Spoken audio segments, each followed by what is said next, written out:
Contrary to the coroner's conclusion that her death was accidental, Hubel claims that Houston's body shows classic defense wounds consistent with someone fighting for her life. Now, rumor has it, allegedly, Diddy got on his knees for Clive Davis in 1994. I know that you were the first, one of the first ones at Clive's party to speak about Whitney's passing the other day. Yes. And that was, did you know her well? So just when I thought I heard it all about Diddy and his grimy ways, people are now saying he helped his mentor, Clive Davis, sacrifice the legend herself, Whitney Houston. Now, these rumors about Clive being involved in Whitney's death are nothing new. We all know this man claimed Whitney was like a daughter to him, and yet he partied the night away at the Beverly Hilton as Whitney's dead body lay in the same building. I mean, can you really blame people for being suspicious? But word on the street is that Diddy knew about Clive's alleged plan to take Whitney out, and reports recently surfaced that Diddy also threw another depraved party at the Playboy Mansion the night Whitney died. But that's not all, y'all. Jaguar Wright recently spilled some tea on how Diddy's and Clive's relationship really started, and it sounds like Diddy learned a lot about controlling and manipulating people from Clive. So what exactly were Clive and Diddy doing on the night of Whitney's death? And was this really another Hollywood ritual murder?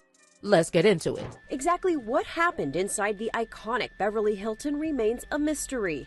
Paramedics raced to the 4th floor and found a lifeless Whitney Houston inside her hotel room bathtub. So there are some disturbing reports circulating on the internet about Diddy being a gatekeeper for powerful industry figures who are allegedly involved in some sick and twisted practices, from ritual SA to literal blood sacrifices. And while there are a lot of crazy people and wild conspiracies out there about Hollywood, you really can't put anything past these people at this point. Now, one of these conspiracies that sounds totally believable is that record labels push artists into addiction and death because in this day and age, artists are worth more dead than alive. Didn't Michael Jackson literally say they were trying to kill him for his catalog? About Michael, it sounded like you actually believed that he truly thought he was going to be.